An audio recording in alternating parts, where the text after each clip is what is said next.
Well, I've been there for 6 years already. Yeah. Hi, Lynn, can you hear us? That's why I didn't get into computers. This is really frustrating. Lynn, can you hear us okay? But it's tied to one employer, so he has no ability. Yes, I can hear you fine. Perfect. That's great. Thank you so much. Great. Okay, then we have quorum, so we'll go ahead and jump in here and call this meeting of the Business Innovation and Public Affairs Advisory Committee to order at 10:01 a.m. Can I ask for a motion for adoption of the agenda? See, Moved by Dawn, seconded by Arsh. All in favor? Any opposed? That motion carries. And looking for a motion to adopt the minutes of the September 5th meeting. Moved by Craig, seconded by Arsh. All in favor? Any opposed? That motion carries. We're going to jump right down to reports. There's just one report today, and I'll turn it over to staff. Thank you, Chair. Right. Good morning, Chair and committee members.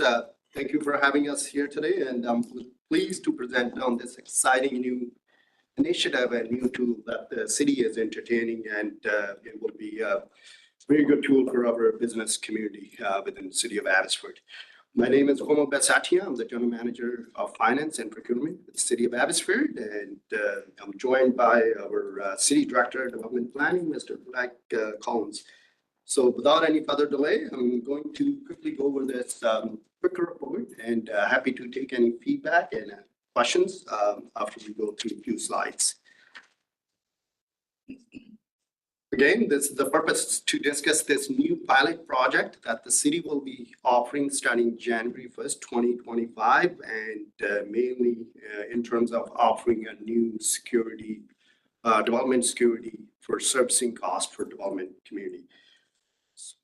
Quick background, right now, city is taking two types of development security in terms of cash or check cash, and letter of credits. Moving forward, we wanted to compare what are those three tools will look like, including new tool on the right-hand side, surety bond as well. So in terms of cash or check, that developers, they provide that to the city for their servicing cost. And city, whenever they need, they can cash that and sitting in city's bank account. In terms of letter of credits, developers, they give the city, they go to their financial institution, banking institution, they have a template they prepare, and the banking institution keep their funding in a secure deposit, and city can claim those as needed. And the surety bond is slightly different in terms of developer pays insurance to a surety company. It's like paying a premium, and in exchange, this surety company will provide their insurance that they will be providing any damages or any cost to the city in case there's a default for any reason. And city can claim those from the surety companies, and it works similar to all those three. And this slide shows comparing to cash, letter of credits, and surety. Similar terms as letter of credit here will be similar to those sureties as securities as well. Cash will be available on demand. That will be subject to city. They can cash that, and the proof of default is not required under all those three types of securities. It won't be canceled by the developer. It will be the city mainly leading this, and it will continue, and partial draws and partial reductions, just like letter of credits or cash, will be permitted, and notice of cancellation will be required for letter of credits, and city does that, and they send a letter to developers and the financial institution to cancel those, and same will happen for the security surety bonds as well.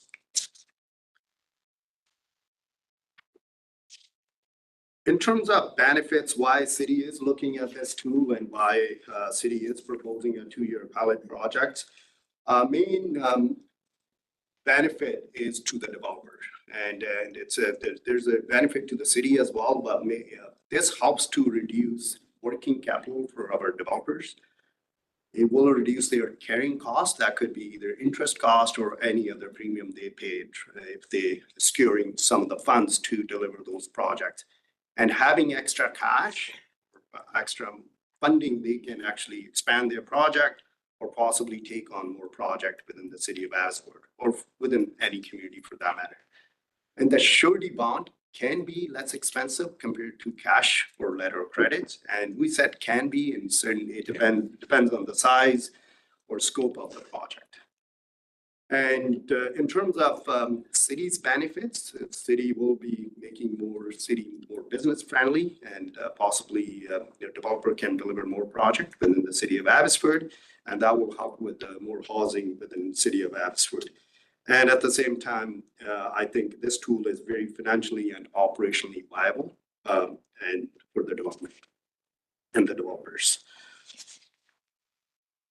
While assessing some benefits and introducing this tool, city also wanted to see what are some of the risks that city may be taking on. So just so city can protect public funding and our taxpayers, their assets and their interest in this. So some of the risk that we stopped on some due diligence and shared with our council. Risk of drawing on a security, looking at our history, is very low. It does not happen often. So, and at the same time, under the surety bond, this new tool, only handful developer or development areas will qualify. That actually reduces the scope even further, meaning the risk is very low overall. And at the same time, when developers, they will be going to surety companies, they will be assessing the risk in terms of their pro forma, in terms of the risk associated with this certain project as well. So there's that kind of structure in place that will reduce the risk. And only larger, what staff is expecting, that only larger project will qualify under this program. And at the same time, authorized surety companies will be limited to OSFI and with a minimum A- rating. And that's what we're proposing at the moment. And that's similar to some of the other municipalities in the metro cities, such as Surrey and Kirtland as well. Just for committee's reference, some of you may already know, OSFI is an independent federal agency that actually reports directly to Minister of Finance at federal level. They manage all banking institutions, insurance companies, and pension plans. So it's a very independent company and they have their own regulation rules that they follow. The main function of this OSFI is to make sure the public confidence stays within the banking institutions in Canada. In terms of process, staff initially, I say initially at the moment, because the program can be expanded or amended at a later date. Well, initially staff is recommending that the proposed, it will be only limited to on-site subdivision. So it's a very contained area that it will apply to rather than including off-site servicing as well. So again, this will apply to mainly larger development. We say single family, but there may be some other development it may apply to. That could be either commercial, industrial, or possibly some multifamily. Again, that will be subject to staff, their assessment, and subject to council approval once we go through that process. And again, the main reason is to minimize public risk in terms of default takes place and how city will secure those funding and complete that off-site or on-site work if needed. At the same time, off-site work will still be, city will still take cash or letter of credit, those existing tools that we have in place, and meaning it will be a hybrid approach in certain project. Just want to highlight again, this provides the developer the benefit of reducing their working capital to deliver a project.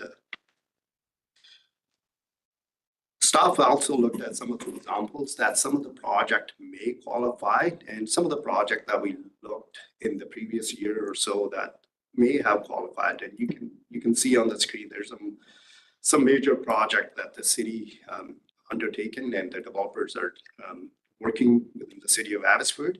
Those are mainly residential subdivisions and Exchange Business Park and a few other major projects that could qualify under this, would have qualified. And some of the examples are looking forward in the future. Key Peak neighborhood, as that neighborhood start to work through, some of those may qualify under this program. And Augustin area, Vaquero Ranch, and West Abbotsford, just to name a few, some of the major projects may take place. Some of the other considerations when we're looking at this was some of the cost associated with setting up surety bonds, etc. And speaking with other municipalities, one thing we learned, there's going back and forth with the developers and the surety company. There may be some additional cost involved, and those may provide additional work for staffing as well. City will be considering or will assessing an admin fee, and that fee will be minimum in terms of overall project, and that's just to recover city costs. We are assuming that cost will be between $3,000 to $4,000, depending on the scope and size of the project as well. And city will be creating our own template for this, and that will be subject to city conditions and terms as well, similar to what we have for letter of credits. In terms of when we implement this, surety company must be regulated by OSFI. Majority are regulated. We're not familiar with any, if not. They have to have a credit rating of A-, and the security is limited to, again, just on site. That's how the pilot project will be initially started. And the developer must have successfully delivered a project within Abbotsford or surrounding communities and other communities within the last 10 years or so. And the bonding agreement to be based on city's template, meaning city's conditions and terms will apply. And the development variance will be required for each project. That means the developer has to come to the city staff, work with the development department, and let them know that they would like to use surety bond in this case. And the staff will be assessing their application and their project and going through the structure or the process that we have in place, and we'll be recommending that to council if that qualify under this program. Next steps, we will be initiating this project starting January 1st, 2025, and staff will report back to council, and that we said after 2 years, but that could happen within 2 years as well in terms of if staff would like to expand the program based on the successful results, and at the same time, we could terminate or extend, amend, or make this program permanent. So that will be based on what we learned and some of the successes we have with the program that will be shared with council. All right, last, what do you want to say before we go to your feedback and questions? Again, this will be a very good, and staff and council believe it will be a very good opportunity for our business community, development community to take advantage of this program for if the project do qualify for this. And at the same time, there will be a benefit to the city of Abbotsford by offering some tool like this where a developer can actually provide more housing and other program within the city of Abbotsford. So with that, happy to take any questions and feedback. My team is here. Great. Thank you. Questions or comments? Yeah, we'll start with Craig. What's been the feedback from the surrounding communities that use developers that use the surety bonds? What's been the feedback with them? Have there been any challenges? No, thank you, Craig, for the question through the chair. The feedback we received is mostly positive feedback, but some cities are still, they haven't made this program permanent yet. And there are certain reasons, and this surety has been in place for many years now. It's over a decade or so, but for the last few years, or 4 or 5 years, has taken a next step in the right direction, meaning it's been more user friendly, and insurance companies are offering this service more often. Based on that, some city, they may expand that program. What we heard is none of the city has experienced a default yet. And that's the biggest risk out there when it comes to surety bond. When it comes to cash, letter of credits, that happened in the past, but happened very rarely. And that's why those are in place permanently. But when it comes to surety bonds, some cities are still reluctant to open this program. And that's what we heard. Other than that, program is working fine. And the development community, they're happy because it saves them a lot of money in terms of applying their costs they can actually spend on the project itself. Hopefully that answer your question. Is that good? Yeah. Other questions? Anyone online have any questions? Lynn, I thought I saw you. I'll go to you, Lynn. Yeah, so good presentation. Thank you for that. And I understand the benefit to the developer for sure. Can you re-articulate what you think the benefit to the city is going to be other than that we help developers? Is there some other benefit to the city from that? Thank you, Lynn. Thank you for that question through the chair. The benefit to the city, as I highlighted a few, one is the city want to be more business friendly, and we want to showcase that by offering more flexible tool. And this is a bit more a flexible tool that helps the community. And the other, given the vacancy rate within the city of Abbotsford is less than 1% or close to 1%, and housing is always a challenge within the city of Abbotsford for the last many years. Hopefully, offering this tool will attract more developers or more development opportunities, and that will create more housing and speed up the process as well within the city of Abbotsford. So that's the big benefit city is looking for, to being more business friendly and offering more flexibility in terms of having more housing needs can be delivered within the city. And it will help to speed up the process for some of those major development as well.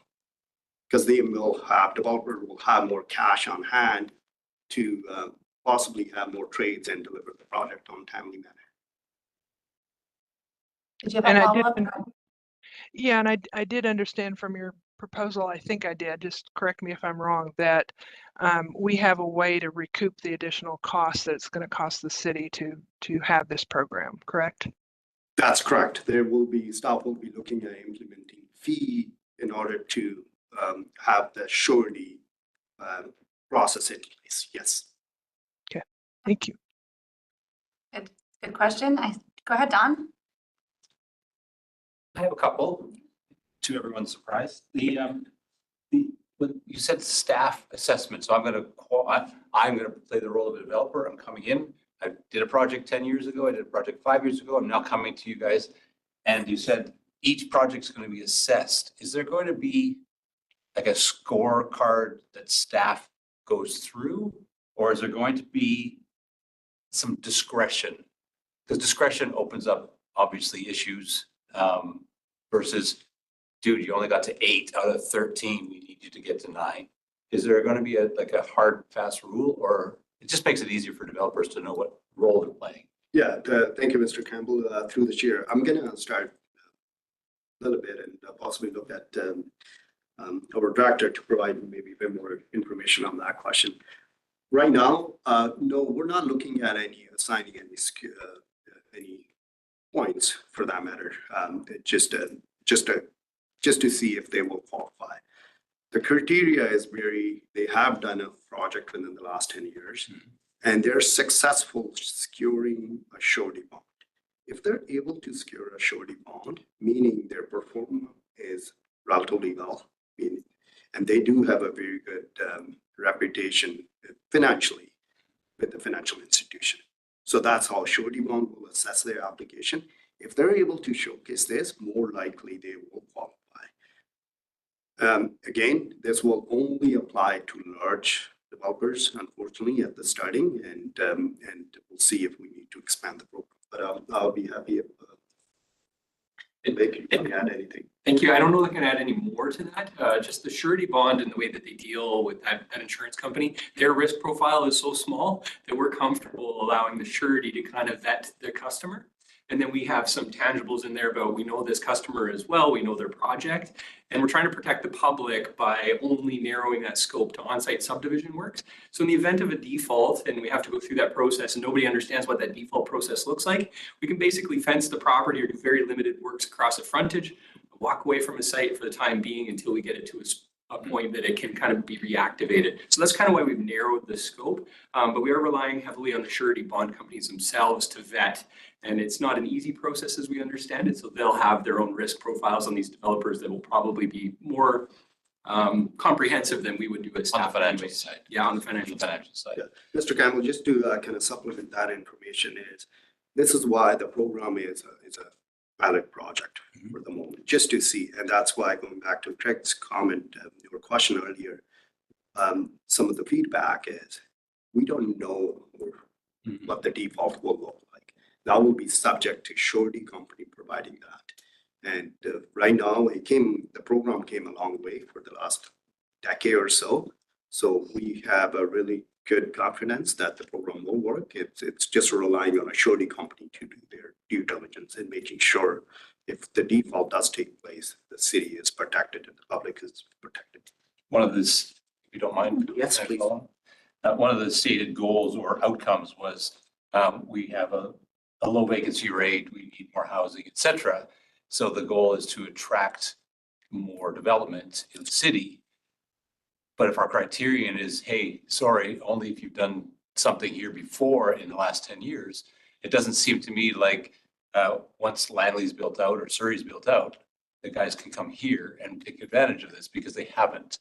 So I just see a cross of the criterion and what we're trying to achieve here, because yes, we need more housing, for sure. We need more roads, but that's a different subject. And so the fact that's something that I'm seeing is a bit of a dichotomy. We have a filter and we have a goal that don't match. I'm just asking. Sure. So I think the criteria was, we originally started with Abbotsford. You had to have done business here in Abbotsford. Yeah. And then we added on to the end there, you see, or at other communities in the Lower Mainland. Because we understand that, yeah, there's a lot of large developers that are doing work west of us and doing very well that haven't entered the Abbotsford market yet. And we didn't want to preclude them from being able to acquire and utilize this tool. So we did try to think a bit more of a regional perspective on that, knowing that not everyone is doing business here yet today. Thank you, because that sets the goal better, that matches the goal better than. Really, our goal is just to make sure that this is a developer who understands the industry and understands what they're doing and has some level of experience somewhere here that we can kind of latch onto as evidence that they have done this work before. Brilliant. Yeah, and just to, just to supplement that, and that's why the program will be reported back to council. And that could be done prior to 2 years as well, just if we would like to expand the program or change the criteria. That could be, if the developer have a good reputation, they are able to scale their surety bond. Do we even need to look at 10 years if they deliver a project or not? So there will be some of those discussions that will take place with council. Yeah, and then the criterion goes deeper. Each development has its own incorporation. So it's Bob Smith 227 Inc. Now, does that qualify? Because it has Bob Smith involved. You know, it's that whole game that you're going to come across. And that's why I asked about the assessment. Yes. Is because the staff is already busy and they're already overwhelmed. And it's like, just give me a free scorecard so I know what I'm doing.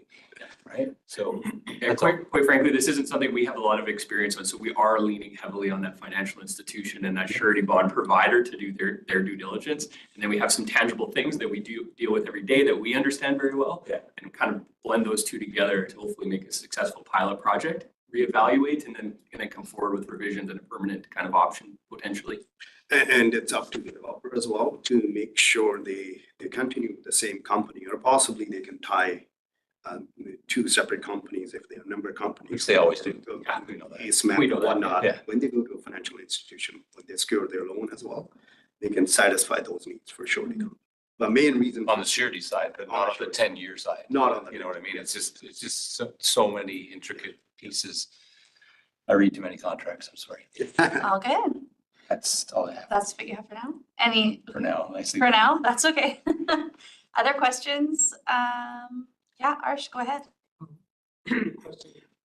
Right now, this program is for larger developments. That's correct. And when we do see to expand, like you said, a couple of few years here, are we ever thinking of expanding this to single family buildings as well?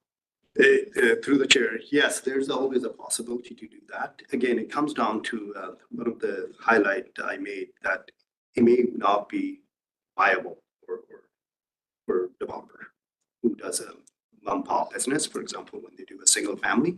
But if they do qualify, why not? They will, yeah, as long as they're able to secure their surety bond. Surety bond may be, in that case, maybe letter of credit may be cheaper or possibly more convenient than actually go through the surety process as well. So it will be up to the developer, but city will be looking at it. The goal is always to expand the program depending on the results. Does that answer your question? Yes, Yeah. thank you. Okay. Craig, go ahead. Just to kind of, there was a lot to unpack. There's a lot, I know. So there's a lot of questions that were popping up. One of the, just, I know it's hard to forecast, it's hard to estimate, but how much do you think that this facility would be used by developers? It's hard to guess. And kind of a follow-up on that, the criteria of that are within the control are determined with development within the past 10 years and an A- credit rating. I guess those are the ones that are sort of separate from the surety itself. What other ones did you guys consider, or do you think that's stringent enough or too stringent? Where did you land with that? Thank you for that question through the chair. Looking at some other cities or learning from their experience, some city actually started with they will only do 5 projects a year or over the next 2 years or so. And that's the reason we actually didn't put a number on it, meaning any project that will qualify, city will entertain and possibly developer can use this tool. We think, given how the city is growing and looking at some of our construction value for this year and last year or so, we do think we will probably get to, I don't know, I don't want to put you on the spot, 10+ project in the next 2-3 years that may qualify. And within those, given the number of securities, that could be multi-million dollars. So there could be a significant amount attached to that. In terms of your second comment, I'll probably ask if Blake can provide. If I had a crystal ball, I would say that this tool will likely be most appropriate in greenfield development. So as we kind of climb up McKee Peak and start doing development up there, the infrastructure there is very, very expensive. So to secure for it with cash and then have to go and construct is kind of an impediment to moving forward, given the size of the infrastructure build. We see this a little bit at Miss Cooper's Meadow today. We've got McKee Road that needs to be built. We have McMillan Road that needs to be built out to its ultimate standard. Plus we have all these on-site works, and the value of those works is really, really substantial. On the smaller scale, I don't really see it being a viable tool, to be quite honest. A traditional 6 stories, we're looking out the window at some of those projects. The off-sites and the frontage works are fairly small relative to the size of the project. So I don't see this being a tool that will be utilized there. But Augustin, for example, as they kind of stretch out and build out that community, may utilize this tool, again, just where those big infrastructure pieces kind of are at play. Hope that kind of crystal balls it a little bit for you. It's good.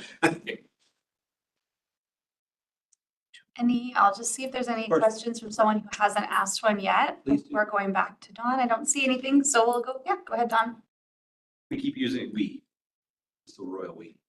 Keep using the word, this would be good for larger projects. Who's going to define that word, the word larger? Is that going to be the surety company, or is that going to be you going, sorry, you have 36 units and it's only 40 unit apartment buildings, or how is that going to be defined from a developer who's going, can I qualify?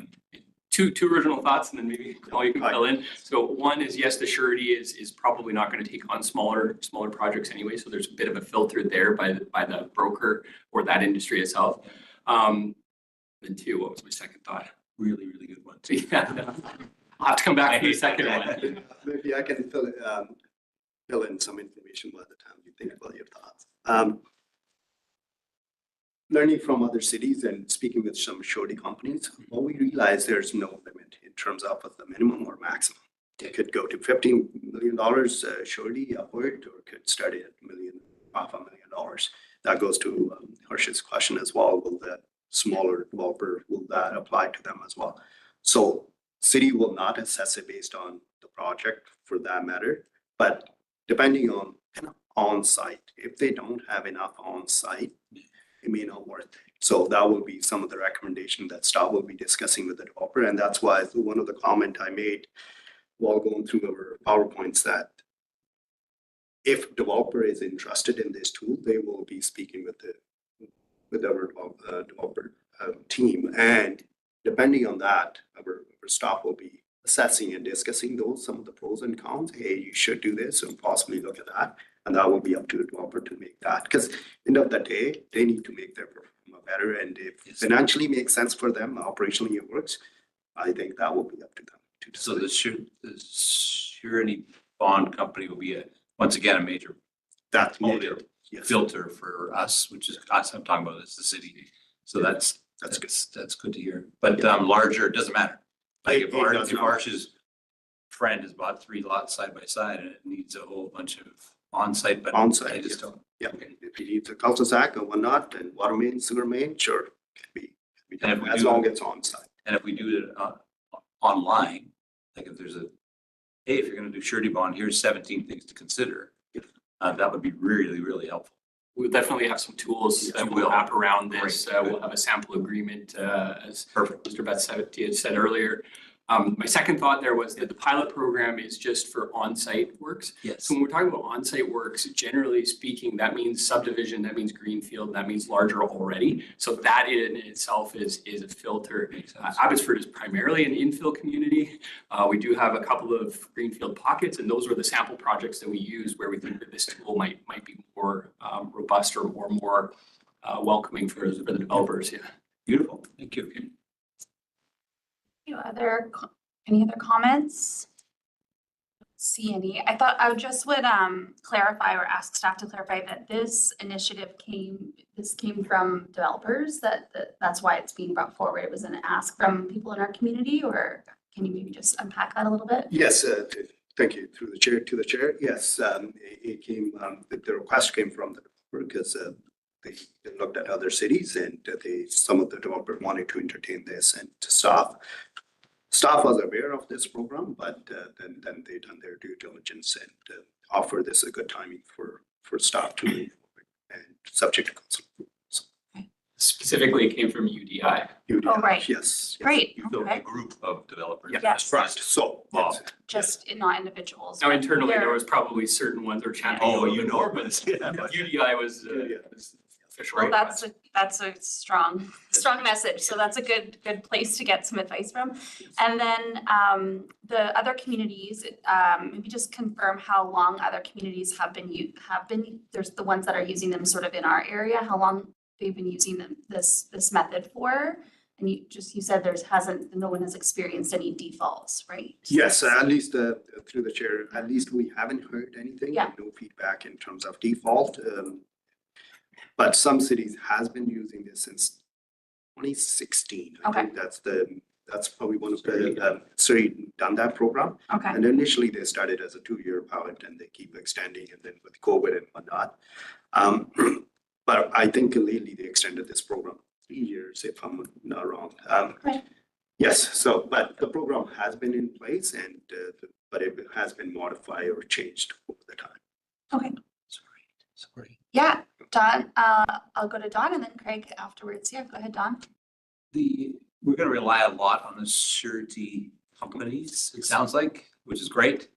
Have we brought in a couple of surety companies to say, hey, here's what our criteria are, here's what we're going to be doing, here's how we're going to analyze it, so that we know that we're relying on companies that have a really good criterion that we agree with, we as a city? Yes, I'll probably ask Mr. Cohen to actually, he has been in a meeting with our Director of Finance and may provide a bit more detailed information than I can share. Absolutely. That was part of the process, was actually talking to a surety and a broker that manages between the insurance company and the applicant.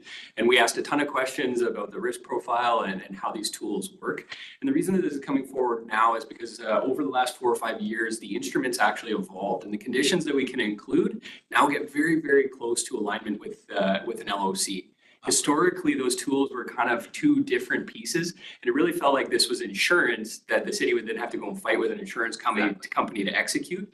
But those barriers are being removed over time, and I think it aligns, as we saw earlier in the presentation, very close with that LOC tool. So this is why we're kind of piloting at this point in time. But absolutely, yes, consultation with industry was part of it, and we needed to understand operationally how the logistics would work. How do we do a drawdown? Do we do it the same way as an LOC? In the event of a default, what barriers are there, and what does our contracts need to say in order to access those funds and to have as few barriers as possible? So yes, that was part of that process. Thank you. Go ahead, Greg. Just looking forward over the 2-year pilot program, what criteria do you guys have to measure the success? How would you assess it? Are there any key metrics you'd be looking at? That's a very good question, Craig, through the chair. And I think one of the successful meaning, we'll see how many projects qualify under this program. That will be like, is this program big enough that it's benefiting what we are, or the city is thinking we should get the benefit out of this. And the second will be experience any default, and which is very unlikely that will happen, and how will that process work out? I think that could be any surrounding municipality as well. If they experience that and how the funding will come back to the city, that will be helpful for all cities for that matter, because all city could offer this program permanently. It will be one of the tools that can be proposed going forward. Those will be the couple things we can take a look at, and possibly we will keep an eye on what's the cost to the developer, possibly, because those will be some discussion and cost to the city as well of this program. Because if the cost is not offsetting the benefit, it seems like it's a very small cost compared to the overall the saving that will be attached to this new tool, but that will be something that we'll be mindful as well. I don't know if there's any other criteria you can think of, but we don't have anything in mind right now. But those are the few things we will be reporting back to council. Nothing specific kind of stands out in my mind, but I guess what I would say is I would feel it's successful if we continue to deliver projects to the market without any additional risk to the public. In the event of a default, we continue to be protected. So we're just trying to dip our toe in here and understand kind of some of those pieces. And then at the end, if we continue to have successful projects where our infrastructure is being built in conjunction with development, I think that would be successful. Awesome. Good. I don't think anyone else is looking to speak, and I should mention too, this report is going to our Development, Transportation and Infrastructure Committee this afternoon as well. So that is getting additional feedback, and anyone here is welcome to watch that meeting. It's on YouTube, just like our meetings are. So in case you didn't know that, for some of the newer members, you can jump on and watch that as well. But yeah, there's no recommendations, so I guess we're just the report. Chair, if I Yeah. can Go ahead. add a comment, if you may. We will be sharing this information on our portfolio as well, and staff will be communicating with the development community. We will be sharing correspondence with the UDI group as well. So this will get out that the city is entertaining and starting this new. Just wanted to add that. Wonderful. Good. Then I guess we'll move along. There wasn't any new business in the adoption of the agenda, but was there anything that any like pressing issues that anyone wanted to bring up before we move to adjournment? No, don't see any. Okay, well, I'm always available afterwards as well for you to connect with me. Oh, Alex has got his hand raised. We'll hear from you, Alex. Go ahead. Hi, and my apologies, I was just a bit late, but I was at the Downtown Business Association meeting, and it was something brought up that hopefully this committee might consider, probably not today, but in future. So I can send you a follow-up email. The increase in amount that developers in the old downtown of Abbotsford are required to pay to offset parking has become a substantial difficulty to getting people to develop in the old downtown. And so we have space like the inn that we would love to see something go into that, but as we connect with developers, this is consistently one of the big problems that they're bringing up. And so like I said, I can send you sort of a follow-up email with a little bit more detail, but I was wondering just while I had the chance to know if this is something that it would make sense for this committee to consider even, or if there would be another channel that the ADBA should bring that through. Yeah, I think if yourself or if Jen, the executive director, if she wants to send a message over to my way, I can certainly send it over to staff and see if we can find out what's going on there or communicate, maybe a better way of communicating as well with some of the membership. But thank you for bringing that to our attention. That's very good feedback to know from ADBA. Yeah. Early days too. Yeah. Any other questions? Comments or concerns? No? Okay. So I guess we'll move to item number 8, which is adjournment. Is there someone who would like to motion to adjourn our meeting? Susan, who stepped in a little early, and Alex. Thank you, Alex, for that. All in favor of adjourning the meeting? Any opposed? And that motion carries. So our next meeting is February 20th, a few months from now. In the meantime, yeah, everyone have a good Christmas, I guess. Wow. Yeah. You're the first.